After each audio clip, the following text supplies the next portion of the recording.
Hello, everybody. Welcome back to our channel. Welcome back to us as well, since we took a little bit of a break there, just to get our heads together again. Not that it really is together. It's just where it's always been all over the place. Yeah, morning. Yeah, I was very busy.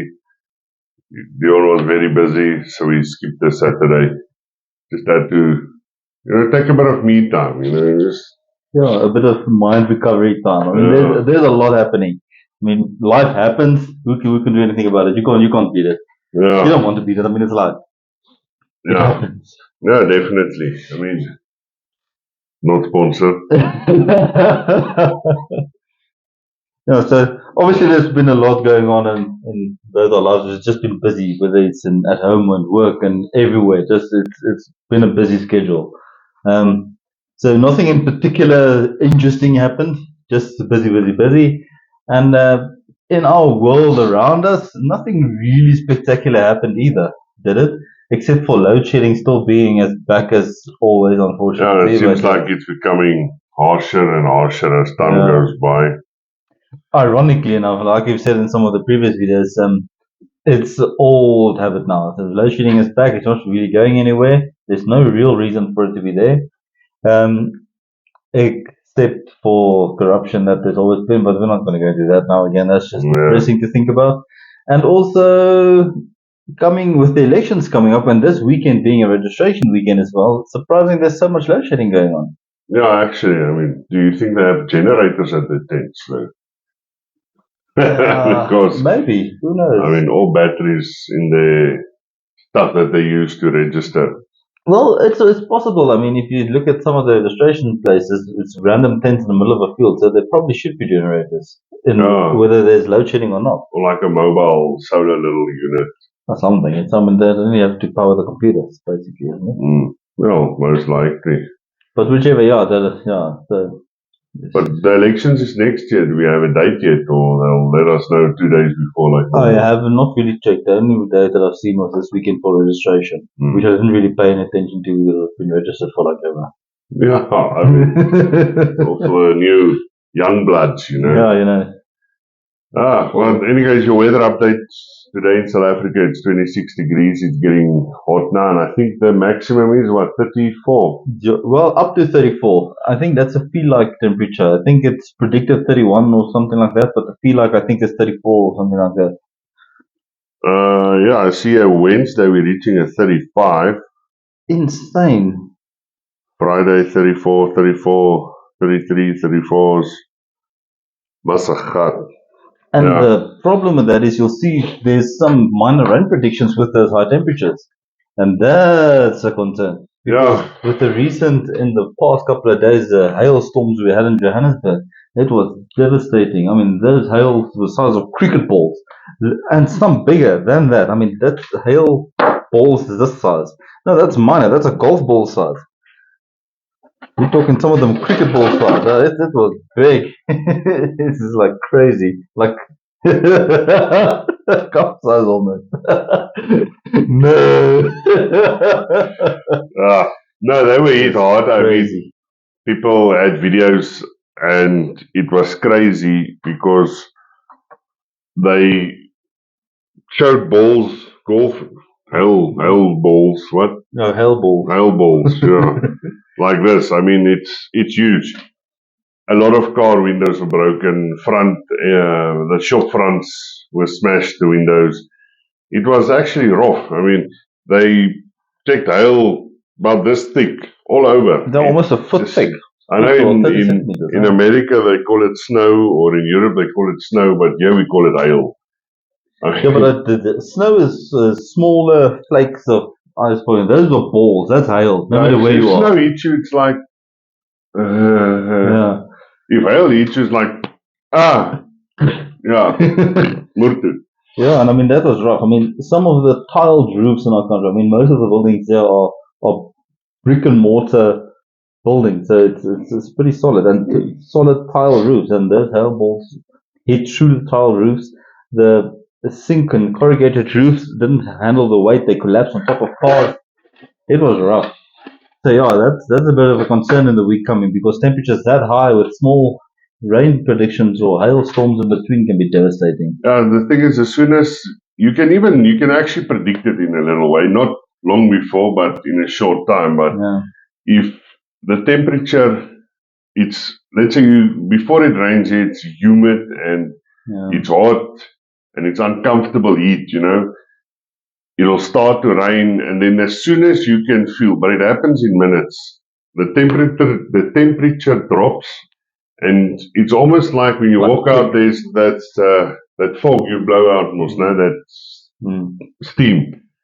Then you can start preparing for hail, because if the temperature drops, I think it's with about 15 degrees. No, rapidly, quickly. Yeah, but it's fast. Then you can, few minutes, you can expect hail. And that's actually, it's an issue, given that if your car is not under a roof or cover or whatever. So that can become wild, and especially this time of the year, and then it fades out, and I think then next year around February, March, we start to get hail normally again. But yeah, for now, luckily here in Gauteng, Pretoria, where we live, it's nothing. It hailed a little bit, small stuff. Well, compared to Midrand, it was almost like raindrop hail, the hail that we got here. Yeah. But like you said, with the cars under the roofs and so on, and depending where, even the carports collapsed.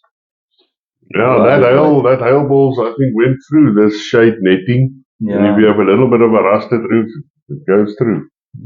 And the entire roofs that collapsed because the structures didn't ever reckon on that amount. Yeah, it's a lot of weight that you put on a roof. Yeah, if your gutters is not lacquer and hail can't escape or something, and it lies on one piece of it, it's a lot of weight that you put on there. I at my malls cleaned all the box gutters before the rainy season, so we have hail guards. So the hail can fall on the roof and it will flush up until this hail guard. The water can escape, but the hail is still there. And if it becomes a big weight, you still have an option of your roof collapse. It is, and like you said, with the hail guards, even with that amount of hail, it even clogs up the hail guard, because it's like a snowbank almost. Then you can call it an ice bank, and then the water dams up as well on the roof. That's the weight of the ice and the water. That's rough. Yeah, well, if the water dams up, that's an issue, because then you get roof leaks and all that stuff. And you don't really want that. So technically, the hail guards are there to keep the gutters clean and open. Under the normal amount of hail that we are used to, but not this. No, that was a bit wild. Sure, that was wild. So the insurance companies are quite busy this week. How many thousands of people are claiming for hail damage this week? But they must have all these different clauses and stuff, Exactly. These days, the insurance companies here, they get scammed, No, we don't cover you for load shedding, spike damages, electricity anymore. No, we don't cover you for acts of God. We don't cover you for this. It's an extra premium. Why, man? You see, why do everyone want to nail everyone else? We pay a lot for health insurance, for normal, everyday your house insurance and stuff. It just becomes ridiculous. It's wild. And unfortunately, all the premiums keep going up at a tremendous rate. And the money keeps on disappearing on everything. Yes, we can talk a lot about that money shit. What's the new thing? They want to up the tax again. The VAT. 16. The VAT from 16 to from 15 to 16 or 17%. Yes, see. It was 14% for how many decades? A long time. And then suddenly, 15%. Now they want to up it. Oh, well, if there's nothing left to steal, you must generate something to steal. What else are you going to do? Anyway. But I see they are really implementing this new metering system that they have in Joburg, which they actually explained a little bit on it on the radio the other day. So they put this new meter in your meter box outside. When it's load shedding, you have an hour before load shedding, the meter will send you an SMS saying, there's load shedding coming up within an hour. Like you now on some of the apps, it says in 55 minutes load shedding starts. No? So this thing will let you know, listen, load shedding is coming within an hour. If load shedding hits, then you have 30 minutes to switch off everything in your house until you use under 10 amps. So if you have two lights on and your TV, that's under 10 amps. Obviously, you can't go and boil a kettle. You can't leave your geyser on. I think you'll have to switch off most of your fridges. You can check. And if you can get your house running under 10 amps within half an hour, you will have power for 10 amps on the duration of the load shedding. If not, let's say you run by accident on 11 amps. In that half an hour, that first half an hour, if you can't get your house down under 10 amps, they'll switch off your power. Then when load shedding ends, your power comes back. But you will have 10 amps for that 2 hours, which I think it's not bad. I think that can work. I mean, if you not abide by the rules, they switch off your power. But if you abide by the rule, you will still have power. You can still watch your TV, whatever. So I think for me that is quite nice. I like that idea. If we're going on with load shedding, seems like it will never end. That's a good initiative to bring in. I mean, so I would suggest everyone put in a little amp meter. Ask your electrician, or if you know an electrician, put up an amp meter above your board. If you get that notification, listen, load shedding is coming, check what you can switch off. Maybe you can run a fridge. Maybe you can boil your kettle so that you get your house under 10 amps. Most houses have 60 amps. They don't use 60 amps. Houses run around normal houses, anything from 15 to 20 amps. I mean, so it's not difficult to go down. Your geyser is one of the big things. Your stove, every element, anything using an element is the one that's killing you're pushing your amps up. So I think that's a good initiative. They're not maybe going to tell you you're currently running at so many amps. Well, maybe if there's an app. I don't know. They didn't explain that in detail. I would just... Because it's going to be difficult for randomly anybody to know how much they're actually running at. Yeah, well, that's why I say, your daily running, put in an ammeter on your DB board. It's an easy installation. It's a very quick installation as well. And it shouldn't be costing a lot. I mean, it's cheap. An ammeter itself is not that expensive. Install it, put it up there. Then you can see for yourself, okay, now with my geyser running, the kettle, all the fridges, all the lights, you can do your own little test. My house maxes out at 27 amps. Then you can start switching off your geyser. Well, it falls with 10 amps. So you're now on 17. You switch off a fridge. Well, it goes down to 12. You switch off your oven. Okay, now I'm at 7 amps and I'm running the kettle, the TV, Wi-Fi, and 3 lights. And that's where you want to stay during load shedding. I mean, so I think it's a good initiative. If that's the way they want to go and can do it, then again, I think it's brilliant. Are they by any chance testing these units in places that don't pay electricity anyway? No. Like Joburg?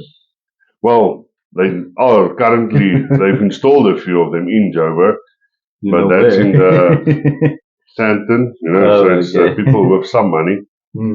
For them to get 10 amps or to use 10 amps, I think it's a bit difficult because they have very big houses. But I mean, 10 amps is 10 amps. You can do a lot with 10 amps. Yeah, that's true.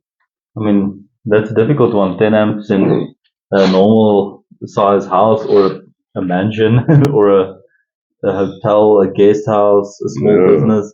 That's close to impossible. So, I can imagine that's going to be very hard.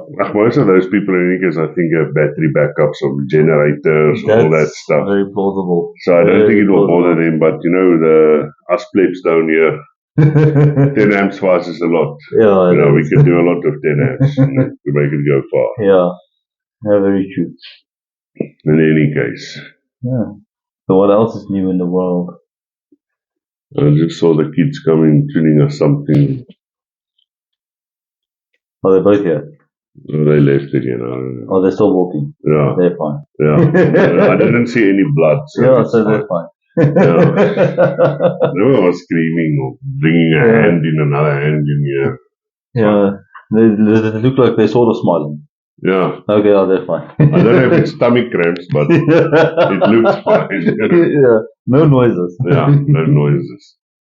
But yeah, that's about it. Nothing much funny, nothing really going sideways. Yeah. No, I think life has been just going on. This is an interesting initiative, so we'll see how long it takes, depending on which companies have got their finger in the pie there, because obviously the government doesn't have money for this. Yeah, So I they'll don't know. need It third might be parties and so on. a sponsored thing from someone. And then, like I said, it's like fiber installation. Some of the companies here will do the whole installation for free. You must just choose the service provider. And if you, for instance, choose X, then I think X gives a little kickback to someone else because you already did the infrastructure for them. So I think the installation companies makes money from the guys that doing the service providing for you for your fiber. So I think it will be the same type of thing. One company will come and then install everything, and then maybe the company where you buy your electricity from, if you have a prepaid meter, gives them a little something. I don't know, maybe, or Eskom will give them a little something, but it's just But another that's the thing thing. I for mean, stealing we buy shit. electricity from Eskom. I mean, that's what it is. They're the only people we can buy electricity from. We only got various people metering it, but it still comes from them. So the only main concern is what kind of corruption is going to spawn from this. Yeah, but like I've seen with the prepaid meters, for instance, a guy that's on, I don't know the prepaid meter companies. We still have a normal old-fashioned meter. I don't know about you. Yeah, so we don't buy prepaid electricity. We pay Eskom, and then they give us electricity. Oh, you get a monthly invoice for what you've used, and then they bill you, so then you pay it. Where on prepaid, let's say if you are in, taking an example, Lephalale, there you pay R2.70 per kilowatt or per watt. Per unit or whatever. Per unit or whatever. But if you also in Lephalale, which is Alice Ras, and you with a different type of metering company, you can pay R1.20 per unit. So even though you both in Alice Ras, but you're different metering companies where you buy electricity from, one is still more expensive than the other one. I mean, why? That's not the problem. You see, that's horseshit as well, because they must have a regulating body that says, listen, we as Eskom telling you guys, you sell all the units to, let's say, R1.80, and that's it. Everyone, you can't make up your own prices the way you want. It's R1.80 per unit, and then we will give you, for instance, 10 cents per unit that you sell. The rest will come to us. I mean, otherwise, you don't know how much your tariff is going to be because they have a special on this prepaid meter. You run, Black Friday, you buy 7 meters, you install it for all your friends and family, and then by accident you bought the one where you pay R7 a unit. And I don't think that's fair. No, it should be the same as with petrol. I mean, petrol is a fixed price throughout the country. It doesn't matter which place you're selling it. Diesel obviously is variable because it's not a fixed, but petrol is a fixed price depending on places also in the country. On the coast, you pay cheaper for petrol. Yeah, but I mean that's understandable. I mean that's where they get it from. There's no transport involved. Fuck it. That's the only reason. Yeah. That's why obviously in different provinces it's different prices, but it's still fixed. Yeah. It's not like every second garage can sell petrol at a different price or rate. Yeah. Diesel, different story. No, that's not a fixed one, but still. That would be interesting if electricity. We make our own petrol. I mean, interesting, yeah. Sasol can just as well sell it to whatever they want to sell it, for instance. Why don't they? Because for all the other ones, they are companies from outside of South Africa. Sasol makes their own petrol. Obviously, okay, then they will be the better company, and they will be the only one who the South African people supports if they are a lot cheaper. But I think petrol actually should cost you 10 to 11 rand. Yeah. And then with Without all all the the taxes. other taxes that's on top of that, we pay 27 now, no? Yeah. 27 rand a liter. And it should actually cost you 10 to 11 rand without all those taxes. And ironically, like we've spoken about probably before, I mean, the same petrol made by the same company, delivered in the same trucks, is cheaper in our neighboring countries than in our own. And Swaziland, Botswana, Mozambique, all those ones, you pay about half the price for the same petrol out of the same truck with a GP number plate. Yeah, coming from here. They'll fill up a gas station this side of the border, drive across the border, fill up a gas station at that side of the border from the same truck. And on this side of the border, it'll be 27 rand a liter. On the other side of the border, it would be 15 rand a liter. Yeah. Now, just because they don't have 20 taxes added to their prices. Yeah. Insane. No, I don't know what they use road tax for because the roads are built. Yeah, and talking of road tax, I mean, once again, with the toll gates in Gauteng, the entire Gauteng N1 highway, and I mean, there's been many people speaking about this. Where's the congested area for toll gates? Stormville and Zambezi off-ramp. And that's not the upmarket higher class of Pretoria or Gauteng. That is Pretoria East, Centurion, Stanton, those places, all those are the higher upmarket, higher earning areas. Now, and they congest all those toll gates in the average to lower class areas, Pretoria North and north of the Magalies Mountains and so on. For what reason? They're milking the people on this side of the valley completely dry, which can less afford it. We pay toll if you want to get onto the N1 highway, even though we want to go to Cape Town or if you want to go to Pietersburg. Anywhere. There's a big toll gate that side. If you want to go to Rustenburg, you pay toll. Well, there's a little way around that one, but you pay toll. If you want to go to Nelspruit, you pay a toll. I mean, it's just toll gates everywhere for us in Stormville, like you said. Yeah. And then the guys where the actual money begins in the areas where the money is more, they don't pay toll fees to get onto any road there. Yeah, I mean, the only toll implemented from Linwood and Menlyn and Atterbury Road, which is the higher earning areas, Pretoria East, in Pretoria. I mean, there's e-toll, which is failing anyhow, and is still not close to the actual fixed brick and mortar toll gates that's congested in. What's happening with the e-toll? Are they getting rid of it now? What happened? It just died. Yeah, it's a dead thing. It's so useless. Yeah, but the whole thing in Parliament, it just faded away. Yeah, but it's a fail. It's a utter failure.